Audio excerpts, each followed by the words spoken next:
प्रातः क्लास चल रहा था 5/12/1968। छठी पेज की मध्य में बात चल रही थी कि सब पुरुष दुर्योधन दुशासन है। पहले तो माताएं नहीं पुकारती थी, अभी बाप आए हैं, समझ पड़ी है ये पतित काम है। आगे तो बच्चों को पता ही नहीं था, अभी समझते हैं ये तो है ही है। अब जब बाप आए हैं, पहले समझते थे ये तो गृहस्थ धर्म है ही है। माना कि तुम रावण राज्य में हो, राम राज्य तो सतयुग होता है, देवी देवताओं का राज्य होता है, वहां तो सुख होता है ना। रावण राज्य में तो दुख ही दुख। तो बच्चों को तो सुखधाम में चलना है, तो फिर ये छी छी बनना छोड़ दो। और इतना समय जो तुम छी छी बने हो, आधा कल्प, वो तो सिर पर जन्म जन्मांतर का बोझ है। एक तो ये हिंसा का बोझ है, काम विकार की हिंसा। दूसरा, देवताओं को गालियां दी हैं बहुत, भगवान को भी। जिन्होंने तुमको ऐसा गुलगुल बनाया है, फूल बनाया है, और फूल बनाने वाले को तुमने बहुत गालियां दी हैं। तो अभी बाकी ये बड़ी कोर्ट है ना बच्ची, तो उनको जो गाली दी है तो बहुत पाप चढ़ गए। भगवान को गाली दी, रामकृष्ण देवताओं को गाली दी, और फिर ठिक्कर में है, भित्तर में है, कच्छ में है, बच्चे में है। अब देखो, किसी को पता नहीं पड़ता है कि आखिर है कहां। पाप आकर समझाते हैं, अरे देखो तो तुम कितनी मुझे गाली देते हो और ग्लानि करते हो। गाली देते हो ना, तो एक तो विकारों में जाने का पाप रावण राज्य में चढ़ता ही रहा, और फिर रावण राज्य में हमको भी गाली देना।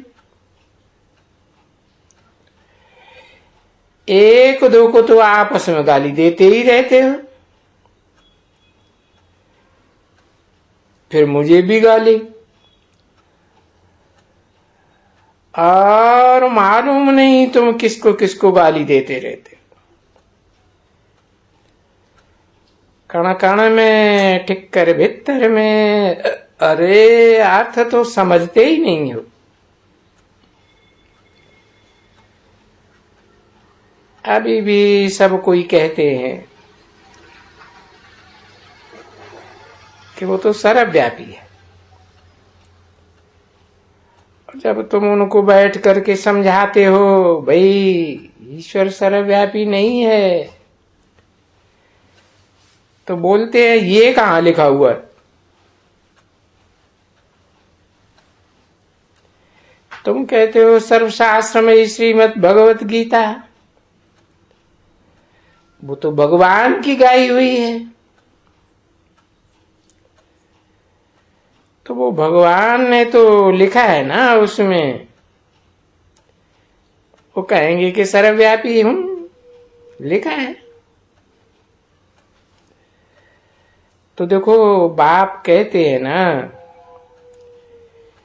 ये सर्वव्यापी की बात जिन्होंने लिखा है वही निमित्त बनते हैं, परंतु ये ड्रामा है, पार्ट बजाना है अपना अपना, जो बजाते ही रहते हैं। तो ये पार्ट है आत्माओं का जो बजते हैं। अभी इस समय में कोई भी मरते हैं तो तुम दुख नहीं करते हो, क्योंकि मरने वालों का भी पार्ट है।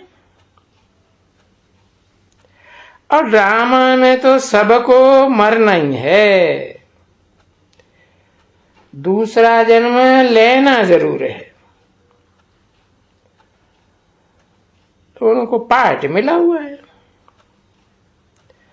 और हर एक जन्म का पार्ट मिला हुआ है। देखो अभी तुम जाएगी, तुमको तो पीछे वहां मालूम नहीं रहेगा ना, और यहां तो तुमको मालूम है कि हमारी जो आत्माएं हैं, अरे उसको 84 जन्म का पार्ट मिला हुआ है। एक शरीर छोड़ना, दूसरा लेना, अरे जो पार्ट मिला है अनादि, तो उसको बजाना ही है ना। तो फिर तुम रोते क्यों हो? तो देखो जब सतयुग में होते हो तो कोई रोते नहीं हो। ये जो ज्ञान की प्रारब्ध मिलती है तो तुम सेफ रहते हो, और फिर जब ज्ञान की दशा बदलती है या पूरी होती है तो फिर भी यही, ये मरा, वो मरा, ये पीटा, ये हुआ, ये बीमारी, सी मारी।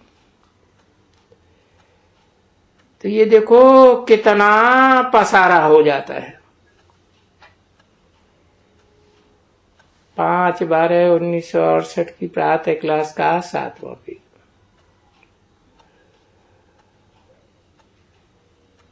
वहां नई दुनिया में कोई भी मरते हैं तो कोई भी हो, वो तो तुमने सुना है। और मोहजीत राजा की कथाएं भी सुनी है कि भाई वो भी मरा। ये तो शरीर छोड़ने का है, दूसरा शरीर लेना है नहीं कुछ, ऐसे मरते ही नहीं है। ये तो झूठा दृष्टांत बनाया है, ये तो को बच्चों को समझाया है ना। ये झूठा दृष्टांत बनाया है कि सतयुग में कोई मरता नहीं है, अकाल मृत्यु नहीं आती है।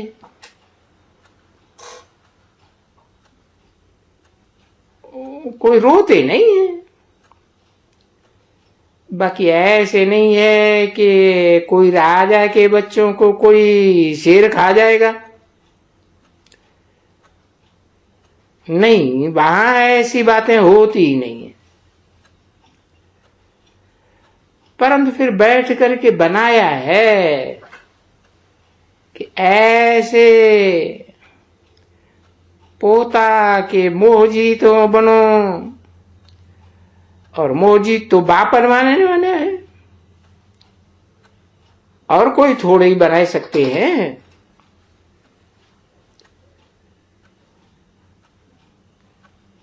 बाहरी तो कोई है ही नहीं ना। तो किसी ने कहा नहीं, बाबा शुरुआत में कहा था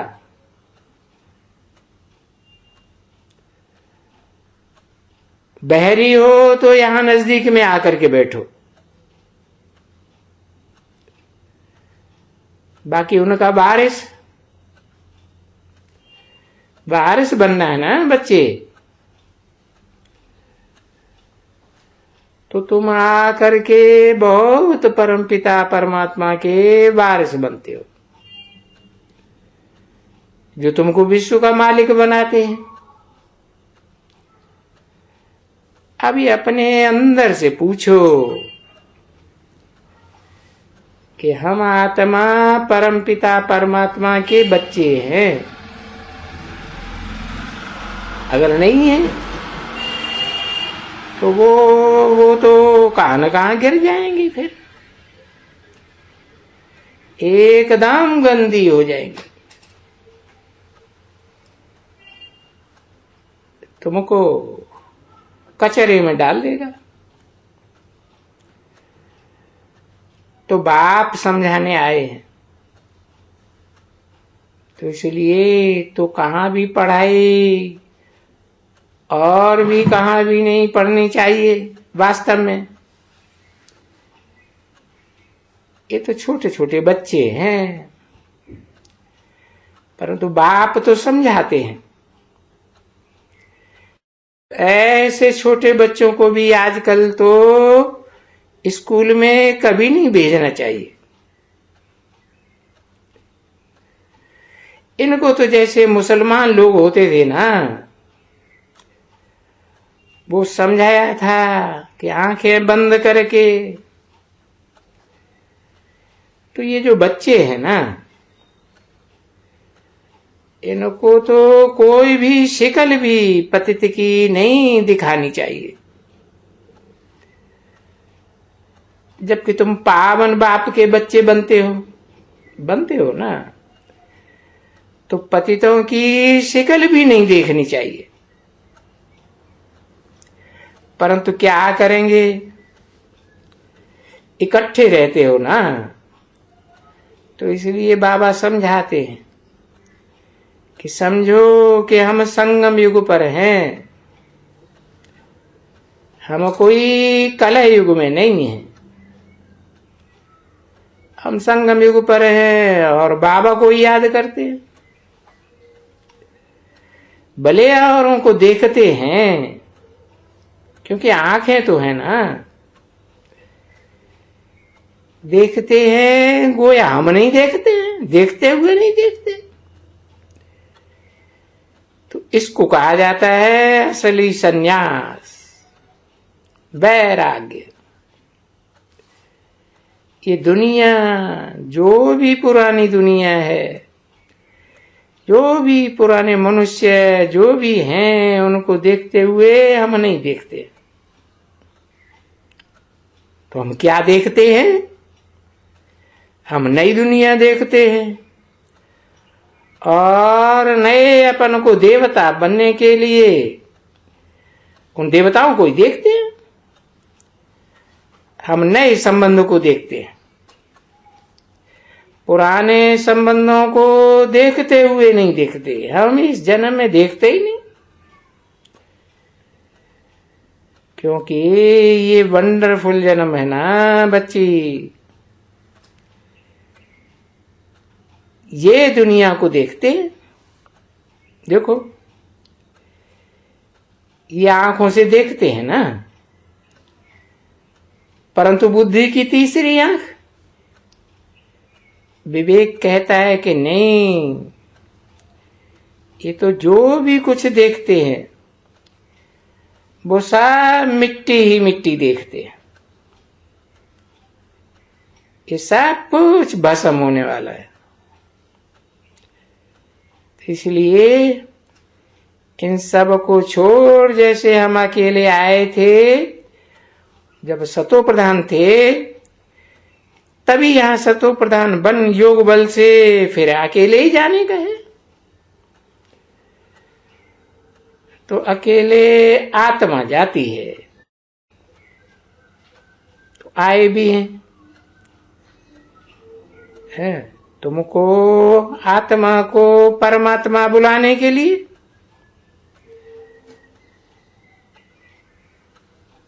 वो ही एक है, दो कहो।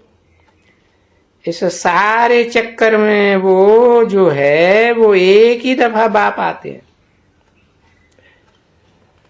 और तुम बच्चों को साथ में ले जाते हैं। इसलिए इनको कहा जाता है शिव बाबा की बारात। वो फिर दृष्टांत देते हैं। देखो, जैसे शहद की मक्खी होती है ना, मधु की मक्खी, तो देखो कितनी क्वीन, उनमें क्वीन होती है, किंग का मान नहीं रहता है, नहीं, क्वीन होती है उनके झुंड की। और जब क्वीन छोड़ती है तो घर को छोड़ती है, सब मक्खियां उसके पीछे भाग जाती हैं। इतनी मक्खियां भागती हैं, भू भू करके एकदम मक्खी भाग जाती है।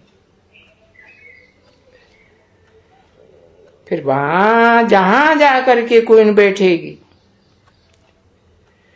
फिर वहां जाके घर बनाए देंगे।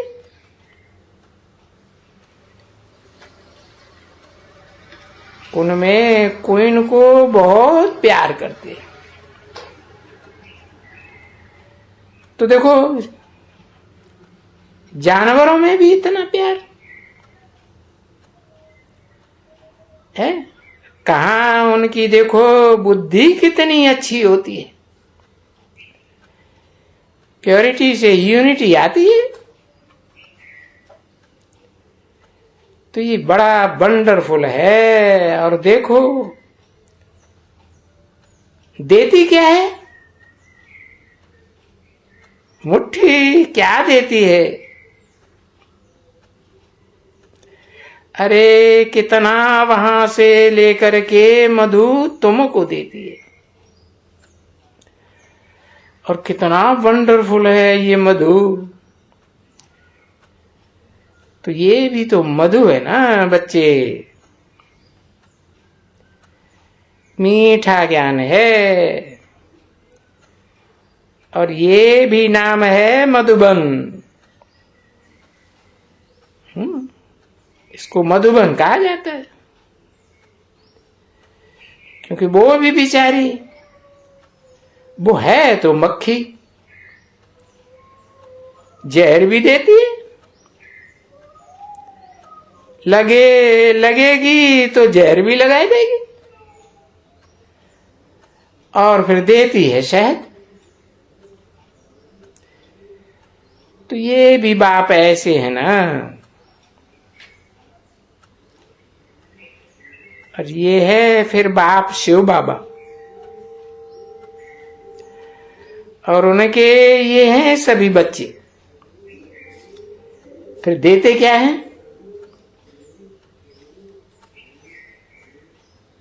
हाँ देखो बादशाही देते हैं विश्व की, क्योंकि फिर भी मनुष्य है ना, मनुष्यों से देवता बनते हैं। तो पहले तो बिख उगलते थे ना, तो जो बिख उगलते थे वो अभी अमृत उगलते हैं। और बाबा ने अभी आकर के देवता बनाने के लिए अमृत पिलाया। अभी अमृत तो मशहूर है ना, कि अमृत पी करके देवताएं अमर बने। और गाया भी जाता है, अमृत छोड़ बिख काहे को खाते हो। तो देखो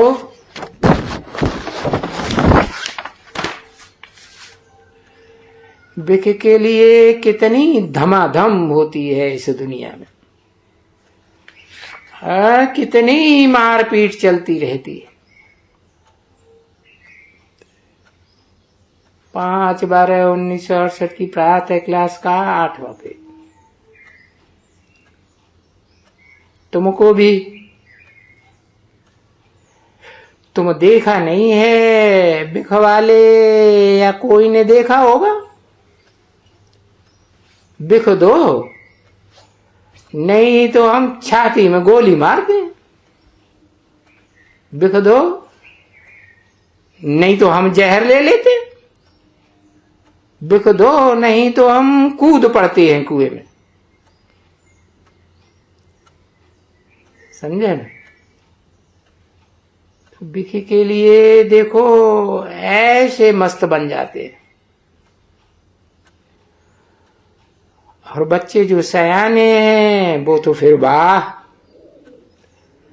अभी जब अमृत मिलता है, जिस अमृत से हम देवता बनते हैं ना, वो पानी वाला अमृत नहीं है, वो नहीं। सागर को मंथन किया और उसमें सरप लगाया, फलाना किया, डोरी बनाई, ये बनाई, वो बनाई, वो सब बातें नहीं है। देखो वो फिर भक्ति मार्ग की कितनी चरियाई खरियाई निकली हुई है। तो बाप कहेंगे ना, भक्ति मार्ग है दुर्गति का मार्ग, चरियाई मार्ग है, नॉनसेंस मार्ग। यानी ये तो सब नूद है, फिर भी होगा। तो बच्चों को भक्ति से निकालने के लिए समझाते रहते हैं कि बच्चे ये भक्ति से दुर्गति होती है, इसे छोड़ दो। और ये जो ज्ञान तुमको देता हूं, उस ज्ञान से तुम्हारी सदगति होती है, इसे धारण करो। चलो बच्चे, आज गुरुवार है, आओ। ये बच्ची बहुत आस्ते आस्ते चलती है, टिक टिक टिक। तो देखो ये घड़ी भी टिक टिक, शुरू से ही हुई ना टिक टिक, फिर घंटा, फिर दिन, बरस, महीना। तो देखो टिक टिक करते हुए यहां तक आए पहुंचे हो ना। ये किसको मालूम ही नहीं है कि कोई कितना चलेगा, कितना बोलेगा। ये ड्रामा है। अरे वो तो कहते हैं इन सृष्टि को लाखों वर्ष हुआ। अब लाखों वर्ष हुआ तो ये टिक टिक का तो हिसाब भी नहीं निकल सकता। और यहां तो टिक टिक का हिसाब निकालते हैं ना। अरे बच्चे बताओ, ये कल्प में कितने सेकंड होते हैं? देखो हमारे पास लिखा हुआ है बच्चों का, इतने इतने बरस होते हैं, इतने इतने महीने, इतने इतने घंटे, इतने मिनट, इतने सेकंड। अरे ये बच्चे इतना तक भी निकाल करके आए। बोलते हैं ये है चक्कर का समय, ये एज है चक्कर की। उनसे पूछा जाता है, मिलते हैं वहां कि देखो तुमको कितना समझाते थे कि अच्छी तरह से ज्ञान उठाओ, ये करो वो करो। फिर तुम बोलते थे अच्छा। बोलते थे, कोई बोलते थे कल उठाएंगे, अभी थोड़ा काम बाकी है, अभी हमें फुर्सत नहीं है, अभी अभी थोड़े रोज के बाद हम आकर के यहां बैठ जाएंगे। अभी कहाँ है तुम्हारा वो बैठना, ये कहना, देखो मर गया, शरीर छोड़ दिया। तो उनको वो समझाया भी जाता है कि हाँ मिलते हैं यहां आए कर करके। क्यों मिलते हैं? क्योंकि वो यहां से पढ़ करके गए हैं ना, आत्मा पढ़ के जाती है ना शरीर सहित। शरीर तो खत्म हो गया, बाकी रही यही आत्मा। अब आत्मा में तो संस्कार रहते हैं ना, तो वो आकर के यहां देखती भी है बरोबर कि जहां हम पढ़ करके गए हैं हमारे मित्र संबंधी यहाँ हैं। अभी ये सभी है ड्रामा की बात। ओम शांति।